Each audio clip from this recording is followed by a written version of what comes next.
Hello everyone and welcome back to the channel. Today we'll be taking a look at the strongest beings in the whole of Nazarick. Before we begin, it's worth mentioning that we don't accurately know the strength of the 41 supreme beings, and although we can make assumptions such as warrior Takemikazuchi being stronger than his creation of Cocytus, we can't accurately predict the overall ranking of all 41 supreme beings, and as such only 3 supreme beings will be mentioned, including Lord Ainz of course.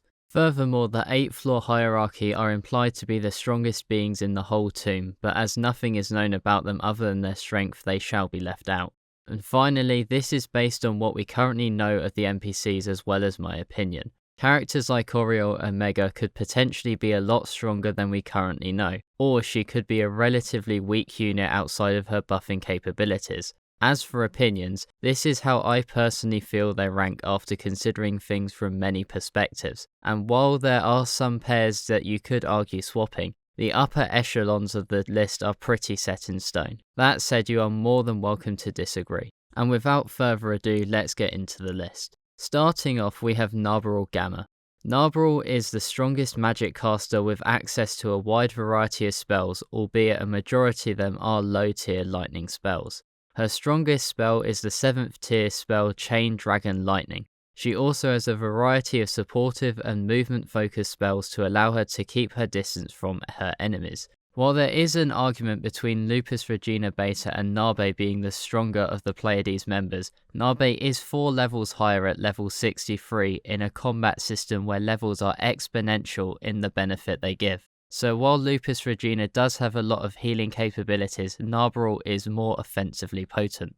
Tied for 13th place, we have the low tier floor guardians, namely Aura and Demiurge. Their positions are largely interchangeable as neither are particularly strong on their own, at least in comparison to the rest of this list. Demiurge is the physically weakest floor guardian, while Aura is the weakest in 1v1 scenarios. Demiurge does have the additional boon of his demonic intelligence, pushing him slightly ahead of Aura in this scenario. That said, they are both level 100, making them both significantly stronger than Nabe, with or without Aureole's buff. In addition to this, they both have a wide variety of skills, and Demiurge even has access to high tier spells, meaning that their threat level is by no means negligible. To avoid repeating myself, I have taken a far more detailed look at their kits in the past, as well as the kit of the 12th strongest denizen of Nazarick, so please refer to that video for a more detailed analysis of their kits. Speaking of the 12th strongest NPC, let's take a look at Guren. Guren is the area guardian of the 7th floor's River of Flame. Although Aura is the master of guerrilla warfare, Guren is far from a stranger to such tactics. This level 90 Hell Slime can blend perfectly in the lava to launch surprise attacks and drag enemies in with his tentacles. Furthermore, the camouflage makes him exceptionally hard to hit and is therefore nearly impossible to defeat by conventional means. Combine this with his fiery passive aura and it's not hard to see how he outclasses Demiurge in single combat despite the 10 level gap. But level gaps are pretty significant, and as such he is the last character below level 100 on this list. Moving on to the next level 100 NPC, the 11th strongest is none other than the strategic siege golem, Gargantua. Stat-wise, Gargantua is the strongest floor guardian, making him probably the most controversial placement on this list. The reason for his low positioning is that he isn't a custom NPC, but was won by the clan instead. As such, even in the new world he doesn't have any innate intelligence, which immediately hurts his positioning. He has to be given orders to operate, but that doesn't detract from the fact that his offensive strength is staggering and sure to severely damage his enemies, while also being able to tank a lot of damage himself. That said, the lack of sentience limits the creativity of his attack patterns and makes him more predictable, and that is why he is so far down the list. Coming in at number 10, we have the glamorous and ever enthusiastic Pandora's actor. Offensively, Pandora's has a lot going for him. He has the ability to transform into any one of the 41 supreme beings, copying all of their stats except for HP, MP and special ability, as well as their skills and abilities. As impressive as this is, there are several downsides to his abilities, such as only being able to use the mimicked kit to 80% efficiency compared to the original owner, and the fact he cannot acquire super tier magic from the target. Another major downside is that he can be forced out of his transformation into his rather weak base form. This puts an additional constraint onto his kit, as he typically won't be able to change forms mid-battle, as it would make it obvious that he is a shapeshifter and potentially forced back into his base form. Despite this, however, his intellect is comparable to that of Albedo and Demiurge's. This allows him to pick a transformation that is best geared for the fight he is about to engage in, and to use its kit to full effect. Additionally, Pandora's actor only has a karma rating of -50 as opposed to -500 of the other two. This means he is far less susceptible to his karma's influence than Albedo and Demiurge, allowing him to think the most rationally out of the three of them. All in all, Pandora's actor is one of the strongest NPCs in the whole Tomb of Nazarick, with a flexibility to the point where he could replace all other floor guardians in Nazarick. While beyond impressive, Pandora's disadvantages put him below the CQC specialists, who we have at joint 7th place. As discussed in a previous video at greater detail, the trinity of Albedo, Sebas and Cocytus are on par with one another, each playing on the weaknesses of another.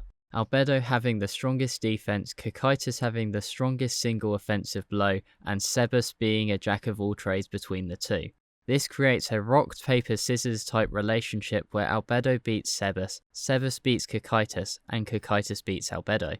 Although at an advantage against each other, overall they are exceptionally strong and can easily hold their own in battle. Albedo still has very strong offensive capabilities, and Cocytus wields a more than respectable defense. As mentioned previously, Sebas's true draconic form does push him slightly ahead of the other two, but doesn't make any of them the strongest warrior on the list. Moving away from warriors for the time being, we have the strongest spellcaster of the floor guardians at 6, which is of course Mare Bello Fiore. While showing that not all traps on the 6th floor are auras, Mare boasts an impressive kit with a wide variety of AoE spells and even some defensive utility.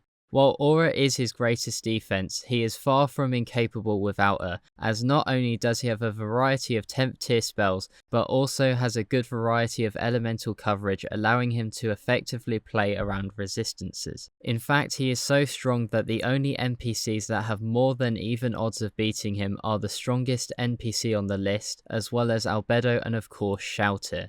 Shalltear Bloodfallen is the first character in the top 5 this list and the second strongest NPC overall. Shalltear was designed for one-on-one combat in mind, so it's no surprise that she is as high up on the list as she is. She boasts an impressively diverse offensive arsenal. This consists of spells and abilities that allow her to switch between a spellcaster and a warrior fighting style on the fly. In addition to her high-tier spells, her household and Einherja, as well as her immunities and resistances from being undead, she can take her offensive capabilities even further with her passive of Blood Frenzy. Blood Frenzy works as follows. As Shalltear's skin comes into contact with increasing amounts of blood, her attack power soars by ever-increasing amounts at the cost of control over her mind. As impressive as this offensive power is, an underappreciated aspect of Shalltear's kit is how defensive it can be, mainly because she neglects it in her fight against Ainz. Shalltear has skills such as Time Reverse to negate the damage of a single attack, and Wall of Stone to protect her without eating into the negative impact shield's twice a day usage limit. She even has abilities that allow her to regain both life and MP. The health she regains when her Spewit Lance lands a direct blow on an enemy, and the MP she can drain from the blood of her victims gathered up by using Blood Pool or otherwise. With access to well over 50 spells, skills, abilities and traits, the ability to gather staggering amounts of data on her opponents, and a beyond impressive longevity in combat scenarios, Shalltear is more than deserving of such a high placement on this list, and is why Shalltear is more than capable of beating Ainz in a one-on-one setting.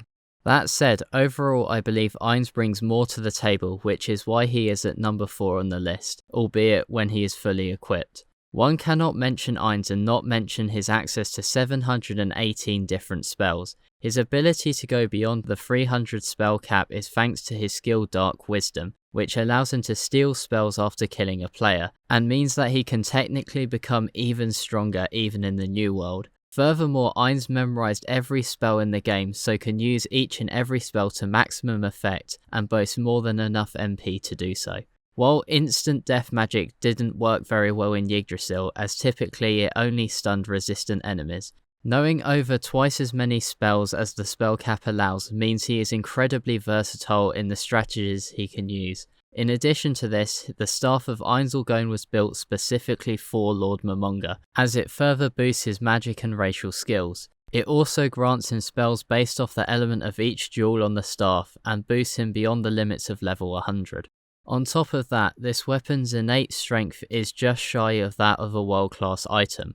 Considering all this alongside the vast amount of racial skills that come with being the highest class of undead, and we can only start to grasp quite how impressive Ainz's strength really is. Ainz was far from the weakest supreme being, but as his build was more role-playing focused than min-max, he wasn't the strongest either. That said, combined with his experience in PvP and that as a player killer, he was considered the best when dealing with unknown scenarios. Despite Ainz's shock at Reinhardt's list of overpowered divine blessings in Isekai Quartet, Ainz has nothing to worry about as he is more than capable of killing the joint strongest character in the whole of ReZero.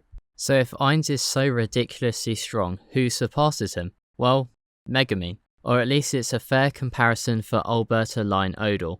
Ulbert, Alain, Odle is the strongest magic caster in Nazarick and the creator of Demiurge. The reason for Ulbert's strength is his class of World Disaster. World Disaster amplifies the damage of spells to a ridiculous degree, but at the cost of severe MP drain. As a result, Ulbert has to rely heavily on consumable items to deal damage to ensure that his MP was saved for when it mattered most. Due to MP restoration potions being non-existent in Yggdrasil, it severely limited the instances in which Ulbert was useful, acting more like a last resort trump card. Clerics could transfer MP, but that doesn't combat the issue of MP not being generated and the ridiculous speed at which Ulbert could burn through it. While Ainz was more useful overall, he never stood a chance when competing with Ulbert's raw damage, which is why Ulbert is third on the list.